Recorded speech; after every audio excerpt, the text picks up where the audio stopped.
Episode 5 of Dexter Original Sin is here.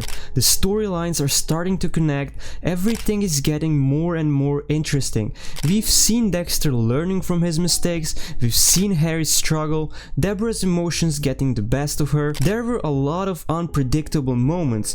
We got to see a potential reveal of something that could have a huge impact on the continuation of this series. It's safe to say that this episode was an emotional roller coaster for everyone. Hello everybody, my name is Eidolon. If you are new to the channel, welcome. Today we're gonna take a look at the 5th episode of Dexter Original Sin. First, I would like to apologize for the mistake that I've made in the previous video where I've said that Mad Dog is responsible for Jimmy Powell's passing. It wasn't yet revealed who it was. Thank you everyone who reminded me. Now the 5th episode raised some questions again, which I will mention throughout the video. I'm telling you everybody, it's getting intense. If you enjoy this kind of content, make sure to leave a like and subscribe to this channel, it doesn't hurt.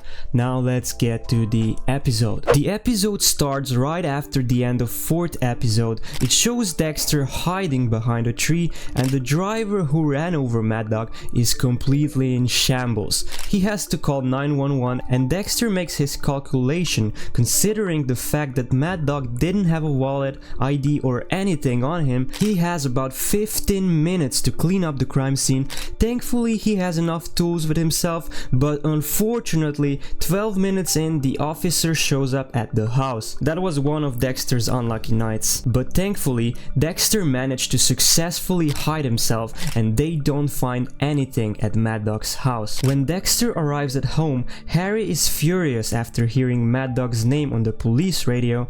Dexter calmly explains that everything's okay. He tells Harry that Mad Dog will never hurt anyone ever again and there were no witnesses or evidence left behind.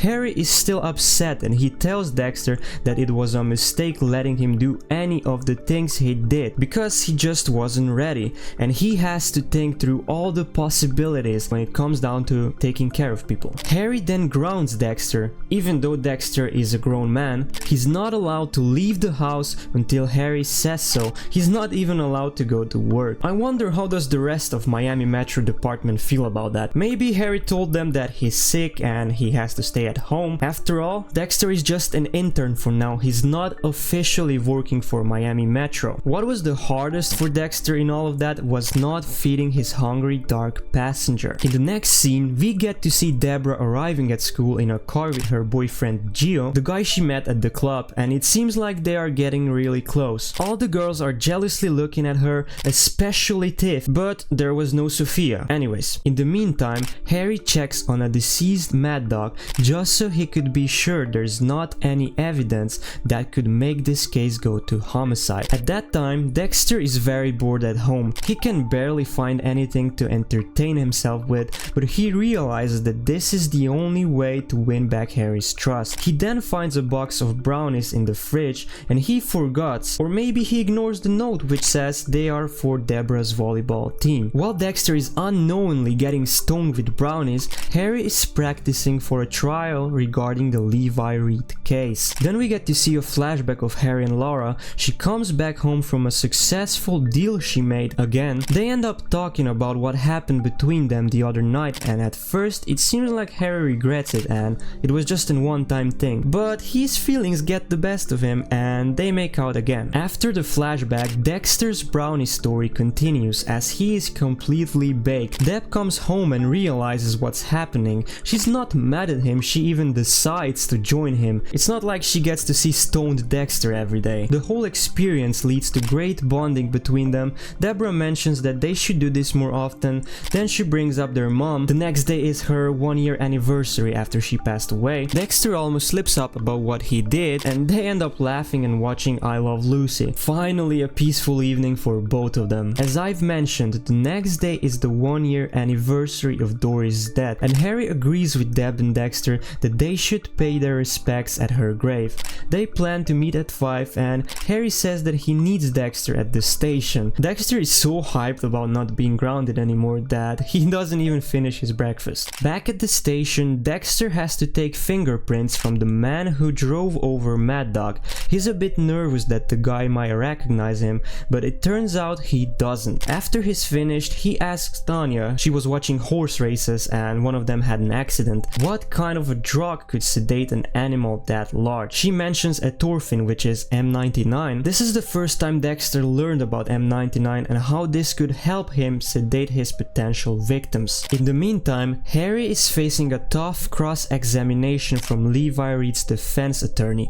The whole situation ends up badly for Harry after the attorney brings up Levi's girlfriend Brandy as his alibi. This is the junkie woman Harry questioned back in the second episode. Even though Harry defends his statement by saying she was high and unreliable alibi for him, Judge Torres ends up apologizing to Reed and the case is dismissed. While all of this is going down, Dexter takes a field trip to the Hialeah Park racetrack, I don't know if I pronounced this correctly, where his only goal is getting a good supply of etorphin, aka M99. He's not buying M99 with his fake Patrick Bateman ID yet. He successfully manages to steal it, but in order to not get caught, he hides in a stable where he gets cornered by a horse, which makes him unable to make it to the cemetery with Harry and Debra. But in the next scene, we can see neither Dexter or Harry made it to the cemetery, as we only see Debra and Gio who took her there.